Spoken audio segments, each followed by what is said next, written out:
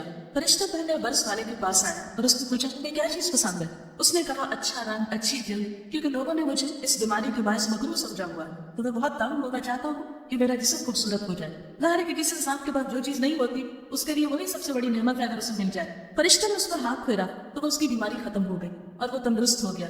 پھر فرشتے نے اس سے پوچھا کہ جو کون سا مال پسند ہے؟ اس نے کہا اونٹ۔ چنانچہ فرشتے نے اسے ایک اونٹنی دے دی جو بچہ دینے والی تھی اور کہا اللہ تجھے اس میں برکت دے گا۔ پھر فرشتہ گنجے کے پاس آیا، اس سے پوچھا کہ تجھے کیا پسند ہے؟ اس نے کہا خوبصورت بال، اور یہ کہ یہ بیماری مجھ سے دور ہو جائے کیونکہ اس کے باعث لوگ مجھے پسند نہیں کرتے، یعنی میرے بال نہ ہونے کی وجہ سے میں لوگوں کی نگاہوں کو مقام نہیں رکھتا۔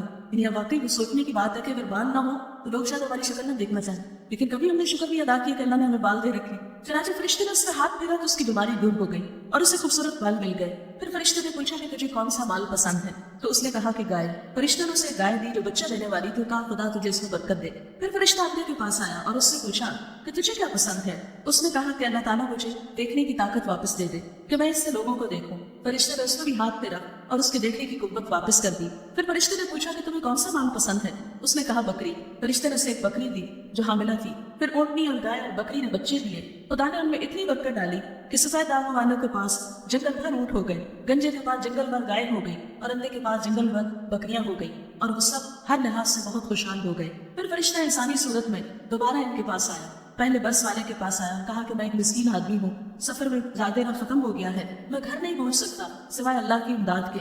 میں تجھ سے اس ہستی کا واسطہ دے کر کہتا ہوں جس نے تجھے یہ اچھا رنگ دیا ہے، اچھی اسکن دی ہے، مال دیا ہے، کہ مجھے ایک اونٹ دے دے جس کے ذریعے میں اپنے منزل تک پہنچ جاؤں۔ مگر اس سفید داغوں والوں نے اسے کچھ نہ دیا اور اسے پیش کیا کہ مجھ میں بڑے حقوق ہیں، میری بڑی ذمہ داریاں ہیں، مجھے اپنے مسئلے نبھانے ہیں، اس لیے میں یہ نہیں دے سکتا۔ فرشتے نے کہا کہ میں تجھے خوب پہچانتا ہوں، کیا تو سفید داغوں والا نہ تھا؟ لوگ تجھے مکروہ نہ سمجھتے تھے؟ کیا تو مفلس نہ تھا؟ پھر اللہ نے تجھے مال دیا۔ اس پر وہ ناشکرا کہنے لگا یہ مال تو میں نے کچھ تھا کچھ سے ورثے میں پایا، یہ جھوٹ بولا اور یہ تو میرے آباء و اجداد کا چھوڑا ہوا۔ فرشتے نے کہا اگر تو جھوٹ بول رہا ہے تو خدا تجھے پھر ویسا ہی کر دے جیسا تو تھا۔ پھر فرشتہ اسی صورت میں گنجے کے پاس گیا اور اسے بھی ویسے ہی کہا جیسے پہلے سے کہا تھا۔ اس نے بھی یہی کہا کہ میرے پاس تو بہت ذمہ داریاں ہیں اور میں تیری مدد نہیں کر سکتا۔ فرشتے نے اسے کہا کہ اگر تو جھوٹ بولتا ہے تو خدا تجھے ویسا ہی کر دے جیسا تو پہلے تھا۔ پھر وہ اندھے کے پاس گیا اور یہاں بھی یہی معاملہ پیش آیا، کہنے لگا میں مسکین ہوں، مسافر ہوں، سفر میں میرا زیادہ راہ ختم ہو گیا ہے، گھر نہیں جا سکتا سوائے خدا کی امداد کے۔ میں تجھے اسی ہستی کا واسطہ دے کر یہ کہتا ہوں کہ جس نے تجھے بینائی عطا کی، دیکھنے کی قوت عطا